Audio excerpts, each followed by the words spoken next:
So today we are going to do the important question answers of chapter Outcomes of Democracy. Right? This is the last chapter of civics, and the first important question for in this chapter is a democratic government is a legitimate government. Democratic government एक legitimate government होती है. Support the statement with arguments. आपको इस statement को prove करना है. Right. So the answer is a democratic government is a legitimate government because of the following reasons. एक democratic government legitimate government है इन रीजंस की वजह से. अब लेजिटिमेट का मतलब क्या होता है, पहले हमें ये समझना है. लेजिटिमेट का मतलब होता है effective.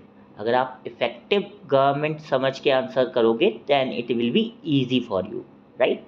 So the first point is democracy may be slow, less efficient और नॉट ऑलवेज रेस्पॉन्सिव और clean. Means democratic government slow हो सकती है अपने प्रोसेस में, लेस इफिशिएंट हो सकती है, हमेशा वो रेस्पॉन्स नहीं देने वाली हो सकती है, या हमेशा क्लीन भी नहीं हो सकती है. Means at times democracy are corrupted, but it is people's own government. पर फिर भी ये सारे लूप होल्स होने के बाद भी democracy is a people's own government, because in democracy people's have the right to choose their representatives. Right. Second है it has planned institutions and practices for its functioning. Means democracy के पास planned institutions होती हैं, planned संस्थाएं होती हैं और practices होती हैं उसकी अपने फंक्शंस को करने के लिए. कौन कौन से फंक्शंस? पहला है free and fair elections, second है रेगुलर पब्लिक डिबेट्स, थर्ड है right to information to citizens RTE, जो हमें 2005 में मिला था. Right. Planned legislations means planned laws. Means law, state government कौन सी लॉज बनाएगी, सेंट्रल गवर्नमेंट कौन से सब्जेक्ट्स पे लॉज बनाएगी, it is already mentioned in the constitution. Last point है in a democracy decisions are taken in a very transparent manner. Means democracy में सारे decisions transparent किए जाते हैं. Transparent is something that is visible, that is not hidden. Right. Have the chance to examine the process of decision making. और citizens के पास chance होता है कि वो examine कर सकते हैं decision making process को. कैसे? RTE के through. Right to information, RTI. Right. तो राइट टू इंफॉर्मेशन जो एक्ट है वो हमें ये परमिशन देता है कि हम डेमोक्रेसी के किसी भी लॉ को पूरी तरीके से एग्जामिन कर सकते हैं और पूरी इंफॉर्मेशन ले सकते हैं कि how a particular law has been passed. Right. So I hope that this first answer is clear to everyone. Now we are moving forward to the second question. Second is democracy accommodates social diversities. Democracy accommodates social diversities. Means democracy social diversity को accommodate करती है. Social diversity का मतलब क्या होता है? सामाजिक विभिन्नता. राइट. अब हमें इसको स्टेटमेंट को सपोर्ट करना है विद एग्जाम्पल्स. राइट.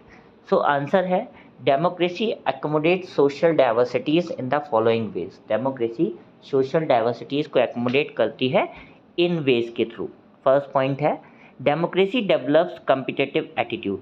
जो डेमोक्रेसी है वो एक कंपटीशन ऑर्गेनाइज कराती है in the form of elections. In the form of elections. ठीक है.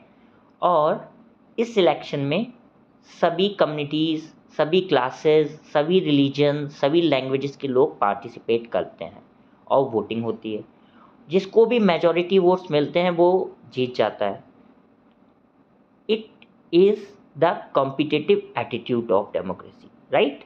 Democracy develops a procedure to conduct competition among social classes. Means जो इलेक्शन है वो डेमोक्रेसी का एक प्रोसीजर है कॉम्पिटिशन का between different social classes. Right. This reduces the possibility of conflicts and social tensions. और जब हम सबको इक्वल अपॉर्चुनिटी देते हैं to stand in election, right, to ask for vote and to be in majority, तो क्या कोई कॉन्फ्लिक्ट्स होंगे? चाहे हमारी कितनी भी सोशल डाइवर्सिटी हो देश में, रिलीजन को लेके, लैंग्वेज को लेके, कल्चर को लेके, एथनिसिटी को लेके, नहीं होंगे. राइट. सेकेंड पॉइंट है democracy involves mechanism to negotiate. Democracy रास्ता निकालता है, तरीका निकालता है कोई भी इश्यूज़ को निगोशिएट करने का, मतलब कोई भी प्रॉब्लम को सॉल्व करने का। जैसा कि हम जानते हैं, no society can fully and permanently resolve conflicts. ऐसा कोई भी समाज नहीं है जो पूरी तरीके से हर एक विवाद को ख़त्म कर दे या सारी प्रॉब्लम्स को ज़ीरो कर दे। क्यों? प्रॉब्लम्स तो हमारी फैमिलीज़ में भी होती हैं, बट क्या वो सॉल्व नहीं होती है? होती है, ठीक है।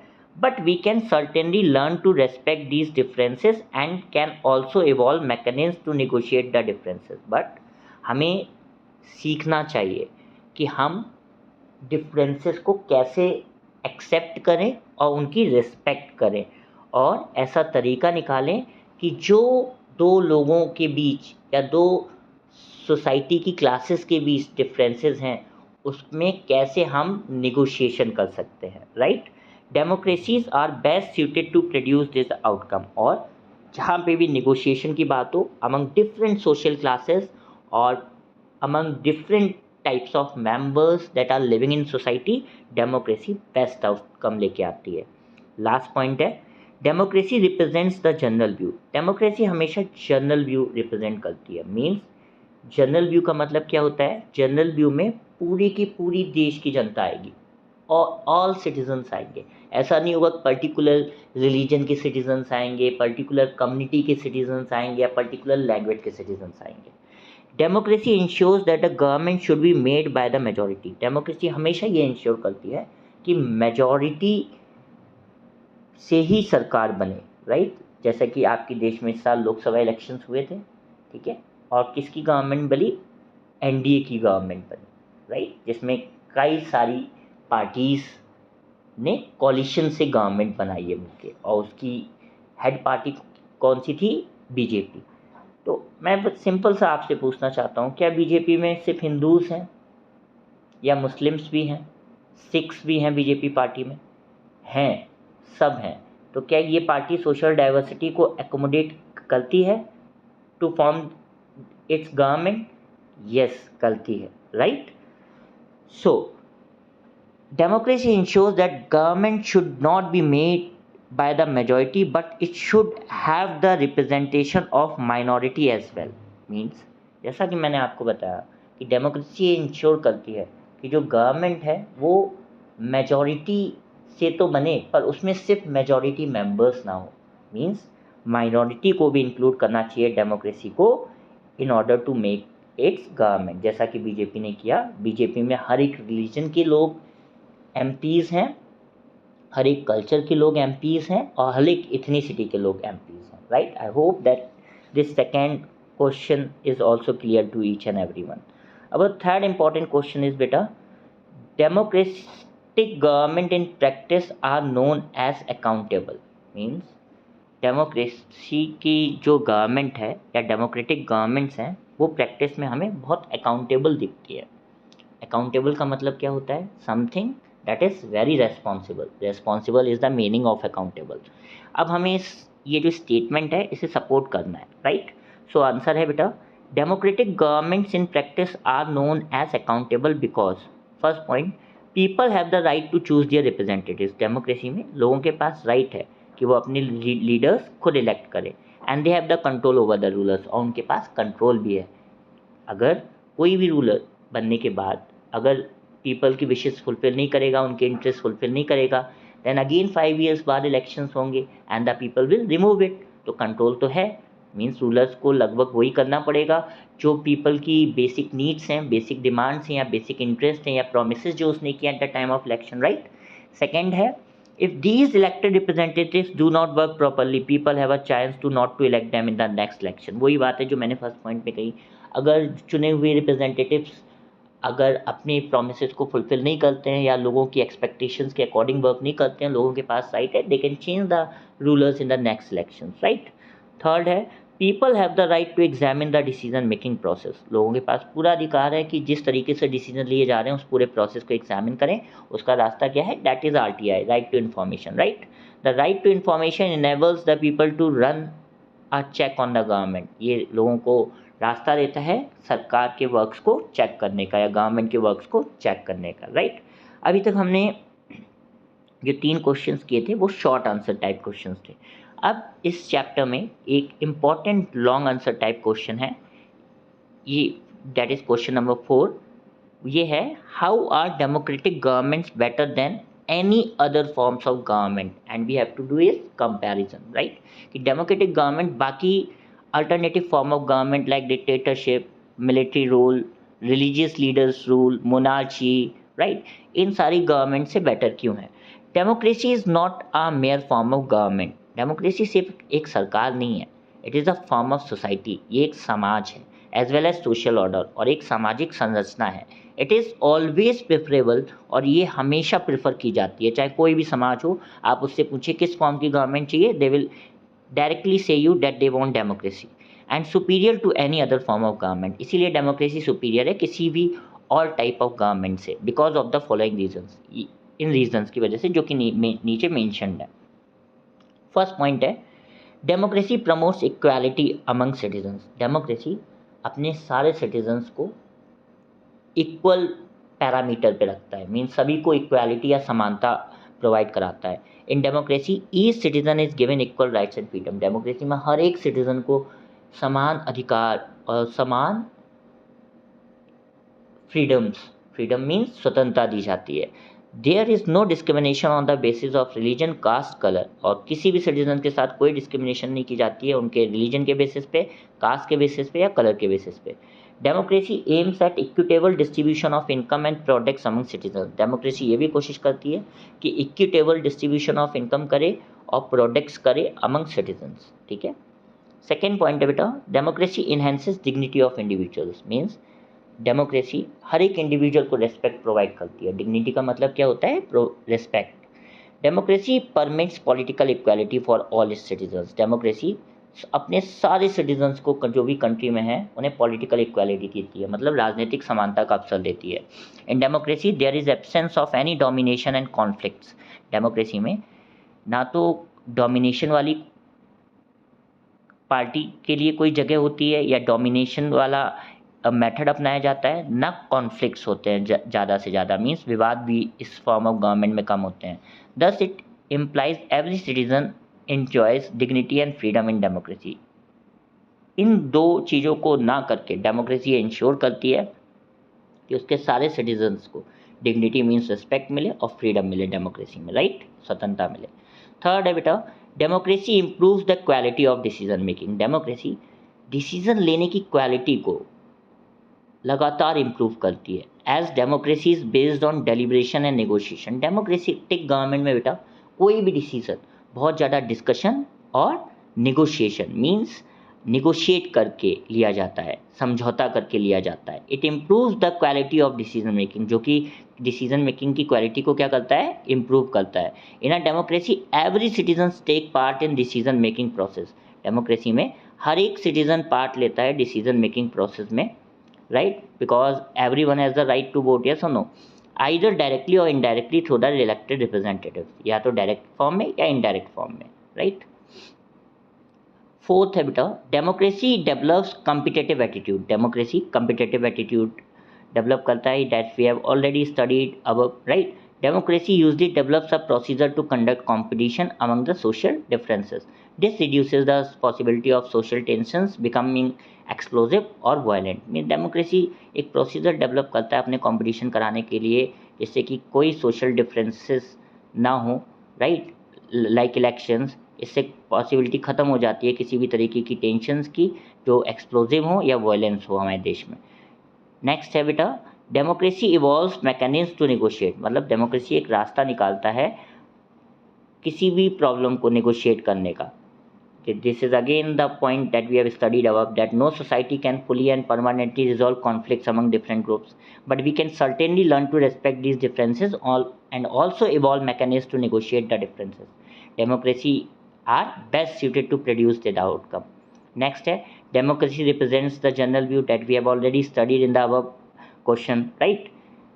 Next is democracy provides N accountable, responsive and legitimate government. Democracy हमें ये तीनों तरीके की सरकार देती है, अकाउंटेबल भी गवर्नमेंट देती है हमें, रेस्पॉन्सिव गवर्नमेंट भी देती है और लेजिटिमेट भी गवर्नमेंट देती है। Meaning I have already discuss with you in the above questions, right. The most basic feature of democracy is that it produces a government which is accountable to citizen. जो basic feature है democracy का वो ये है कि democracy एक ऐसी सरकार प्रोड्यूस करती है जो अपने सिटीजन्स के लिए अकाउंटेबल हो, मीन्स रेस्पॉन्सिबल हो। Responsive to the needs and expectations of the citizens, means citizens की नीड्स और उनकी ज़रूरतों को लेके, उनकी एक्सपेक्टेशंस, इच्छाओं को लेके रेस्पॉन्सिबल हो, जागरूक हो। एंड इट्स लेजिटिमेट, और लेजिटिमेट हो मीन्स इफेक्टिव हो, राइट। आप इन सारे पॉइंट्स में से इस आंसर के कोई भी 5 पॉइंट्स लिख सकते हैं। I hope that you must have understood this 4th question as well. 5th is बेटा, democracy stands much superior in promoting dignity and freedom of citizens. Democracy बहुत सुपीरियर फॉर्म ऑफ गवर्नमेंट है अपने citizens की dignity और freedom को promote करने के लिए। इस स्टेटमेंट को हमें एक्सप्लेन करना है। So democracy stands much superior in promoting dignity and freedom of the citizens. This statement can be justified giving the following arguments, right? The first is democracy promotes equality. पहला simple है, democracy सभी नागरिकों को समानता देती है। It gives equal treatment to every person, सभी लोगों को इक्वल ट्रीटमेंट देती है। Second is it involves every person in the decision making process. Democracy में डिसीजन लेने के लिए हर एक पर्सन का इन्वॉल्वमेंट जरूरी होता है। Every citizen has a right to information, हर एक सिटीजन के पास राइट टू इन्फॉर्मेशन एक्ट है। Third is the passion for respect and freedom are the basis of democracy. यहाँ पे बेसिस नहीं होगा, बेसिस होगा, BASIS, please correct it. It accepts dignity of women as a necessary ingredient of society. और democracy women को भी ज़्यादा से ज़्यादा राइट्स देने की कोशिश करती है और उनकी भी रिस्पेक्ट मेंटेन करने की कोशिश करती है सोसाइटी में। Democracy recognizes the principle of equal treatment to women unlike non democratic government. जैसा कि नॉन डेमोक्रेटिक गवर्नमेंट में वुमेन को राइट टू वोट नहीं होता है, कई सारे उनको फंडामेंटल राइट्स नहीं मिलते हैं as compare to man, but democracy में वुमेन्स को राइट टू वोट भी मिलता है और उन्हें, जैसे कि हमारे देश में 1/3 of seats are reserved in the panchayat or in the local government, and it is also now reserved in the state as well as central government, right? Fourth है बेटा, the same is true of caste inequalities. Caste inequalities को भी लेके ये चीज़ democracy के लिए सही है कि democracy in India has strengthen the claims of the disadvantage and discriminated cases for equal status and opportunity. Bharat में जितनी भी कास्ट इनइक्वालिटी है, जातीय असमानता थी, डेमोक्रेसी ने इसको ख़त्म करने की कोशिश की है। डेमोक्रेसी हमेशा कोशिश करती है कि हमारे समाज में जितने भी डिसएडवांटेज, जितने भी पिछड़े, डिस्क्रिमिनेटेड, जिन भी ग्रुप्स के साथ भेदभाव हुआ है, इन सारे केसेस को इक्वल स्टेटस दें, मीन्स इक्वल उन्हें स्टेटस पे रखें और उन्हें इक्वल अपॉर्चुनिटी दें as compare to general population और the upper advantage groups, right. Last point है बेटा, also democracy has to meet expectations of citizens and people have the right to complain about the functioning of democracy. Democracy को लोगों की expectations को meet करना होता है, लोगों की उम्मीदों पे खरा उतरना होता है और लोगों के पास पूरा अधिकार है कि वो डेमोक्रेसी के फंक्शन के खिलाफ या उसके प्रोसेस के खिलाफ उसे कंप्लेन भी कर सके अगर उन्हें लगता है कि डेमोक्रेसी में कुछ गलत है उनकी कंट्री में, राइट। 6th इंपॉर्टेंट क्वेश्चन जो इस चैप्टर का है बेटा वो है, democracies are not appearing very successful in reducing economic inequalities. Means democracy ज़्यादा सक्सेसफुल अपियर नहीं हो रही हैं इकोनॉमिक इनइक्वालिटीज़ को या जो आर्थिक असमानता है इसको कम करने में। इस स्टेटमेंट को हमें एनालाइज करना है। So answer is democracies are based on political equality. हम ये जानते हैं डेमोक्रेसी सभी लोगों को पॉलिटिकल इक्वालिटी तो देती है, राजनीतिक समानता तो देती है, पर राजनीतिक समानता का मतलब ये नहीं है but they are not appearing to be very successful in reducing economic inequalities. But एक तरफ तो हमारे पास पॉलिटिकल इक्वालिटी है बट हमारे पास इकोनॉमिक इक्वालिटी नहीं है, वहाँ पे बहुत ज़्यादा इनइक्वालिटी है। मीन्स इकोनॉमिक इनइक्वालिटी का मतलब है बहुत ज़्यादा गैप है बेटा रिच और पुअर पॉपुलेशन में, right. The following points analyse the statement. पहला पॉइंट है इसमें, the small number of ultra rich enjoy a highly disproportionate share of wealth and income. मतलब भारत में एक बहुत छोटा सा ग्रुप है लोगों का या परसेंटेज है जिनके पास बहुत ज़्यादा वेल्थ है, ठीक है, और उनकी इनकम भी बहुत ज़्यादा है। Their share in the total income of the country has been increasing. और उनका जो शेयर है या उनकी जो इनकम है total income of the country में, राइट, वो लगातार बढ़ रही है। मीन्स उनका पैसा लगातार बढ़ रहा है। मीन्स गरीब गरीब होता जा रहा है और अमीर अमीर होता जा रहा है। सेकेंड है they have not led a frugal life and they have very little to depend upon. Means जो पुअर है, ये जो स्टेटमेंट है, ठीक है, ये गरीब लोगों के लिए है कि जो पुअर लोग हैं हमारी कंट्री में, ठीक है, जो दूसरी साइड है हमारी कंट्री की, that is the people that are very poor, वो बहुत ही poor life. Frugal means a very bad type of life they are living and they have very little resources to depend upon. उनके पास बहुत कम संसाधन है to depend upon, right? Their incomes have been declining. जो poor है हमारे देश में उसकी इनकम लगातार गिर रही है and they find it difficult to meet their basic needs of life. और उन्हें बहुत दिक्कत होती है अपनी basic needs of life को भी fulfill करने में, that are health, education, food, clothing, etc. Right? According to a recent report, India is the second most unequal country in the world with 54% of wealth controlled by the millionaires.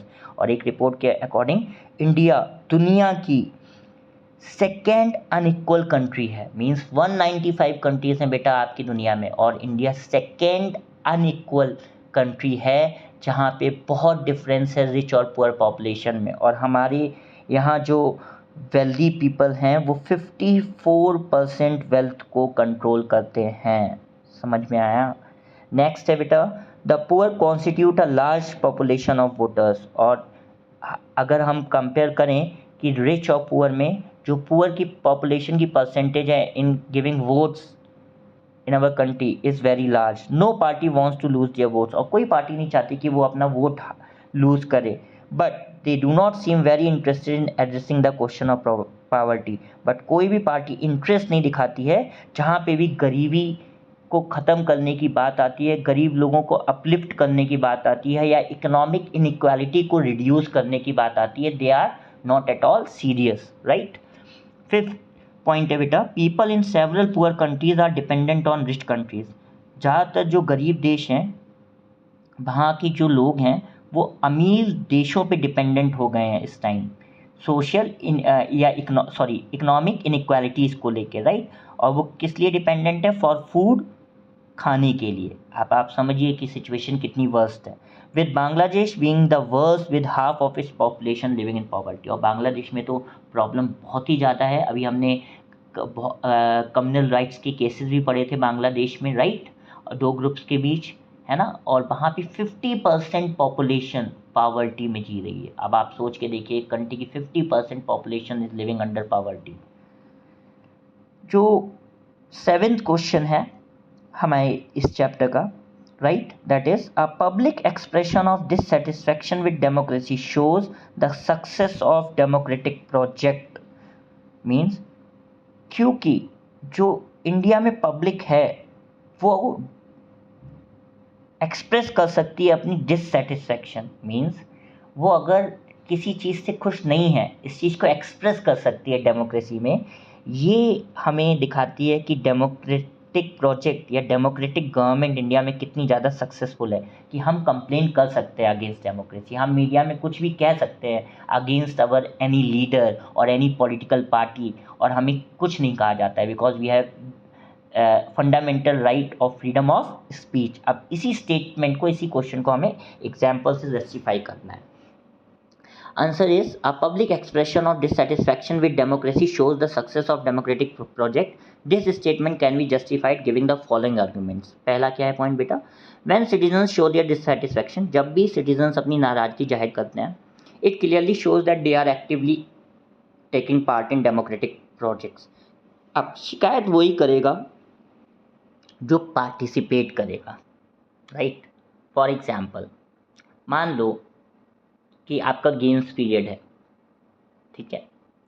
अब अगर आप कभी जाते ही नहीं हो games period में, right, तो कभी आपका गेम्स टीचर पूछे अच्छा बताओ किस किस को, मान लीजिए आपको क्रिकेट खिलाया जाता है और आपको क्रिकेट अच्छा नहीं लगता, right, and some of your friends go to play cricket on a regular basis, right. आप मान लो एक दिन गेम्स टीचर पूछें आपसे आपके कि किस किसने क्रिकेट में बैटिंग की अपॉर्चुनिटी नहीं मिली, तो वही लोग तो कंप्लेन करेंगे जो गए होंगे फील्ड पे, या वो लोग कंप्लेन करे होंगे जो फील्ड पे भी नहीं गए होंगे। They are not interested in playing cricket. समझ में आया बेटा? तो मीन्स जो लोग एक्टिवली पार्टिसिपेट करेंगे, डिससेटिस्फैक्शन भी तो वही रखेंगे। मीन्स आपने पार्टिसिपेट भी नहीं किया डेमोक्रेटिक प्रोसेस में, आपने वोट भी नहीं दिया और आप घर बैठ के कंप्लेन कर रहे हो सरकार अच्छा काम नहीं कर रही है, इस सरकार से मज़ा नहीं आ रहा है। क्या आपने अपनी रिस्पॉन्सिबिलिटी निभाई थी at the day of election? क्या आपने अपने लीडर को अच्छे से चुना था? Then you can not complain, right? अगर आपने ऐसा किया था then you can show your dissatisfaction because this system is their own. और क्योंकि लोगों को लगता है कि ये सिस्टम या ये डेमोक्रेटिक गवर्नमेंट उनकी खुद की गवर्नमेंट है, राइट?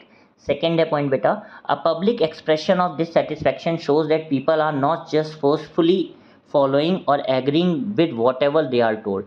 और ये जब पब्लिक डिससेटिस्फैक्शन दिखाती है डेमोक्रेसी में, तो ये भी दिखाता है कि पब्लिक को फोर्सफुली फॉलो करने के लिए नहीं कहा जा रहा है या एग्री करने के लिए नहीं कहा जा रहा है जो भी सरकार उनसे बोल रही है, राइट?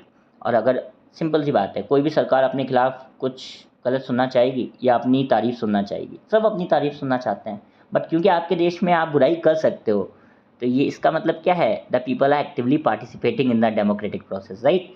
थर्ड है बेटा, it shows that they are enjoying their freedom. ये दिखाता है कि जिन लोगों को फ्रीडम मिला है हमारे देश में वो इन्जॉय कर रहे हैं। And hence they are no more subjects but are responsible citizens. और वो सिर्फ मेयर सब्जेक्ट्स नहीं है इस कंट्री में, वो एक रेस्पॉन्सिबल सिटीजन्स हैं। That's why they are complaining. Fourth है, dear freedom and transformation from the status of subject to that of citizen is the main aim of democracy. और अपने लोगों को फ्रीडम देके और उन्हें ट्रांसफॉर्म करके सब्जेक्ट से सिटीजन्स तक, यही डेमोक्रेसी का मेन एम होता है। एक सब्जेक्ट है, मान लो आपका social science is a subject, can it speak? Can a book of social science say anything to you? Can express any dissatisfaction to you? So subjects cannot do such things. Subjects do not complain, but you people are citizens of the country. So if you will participate in the decision making process, you can complain about it, right? Last point of this question is beta answer.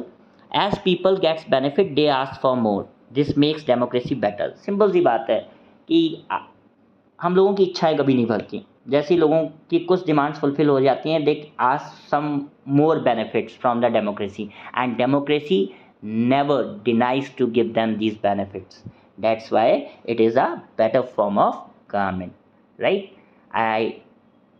In this video we will only do these 7 questions. Rest of the questions I will cover in the next video. Till then, keep watching my channel, keep learning, keep sharing the content. Please do watch the full video and do like, subscribe the channels and ask your friends to do so. Thank you so much.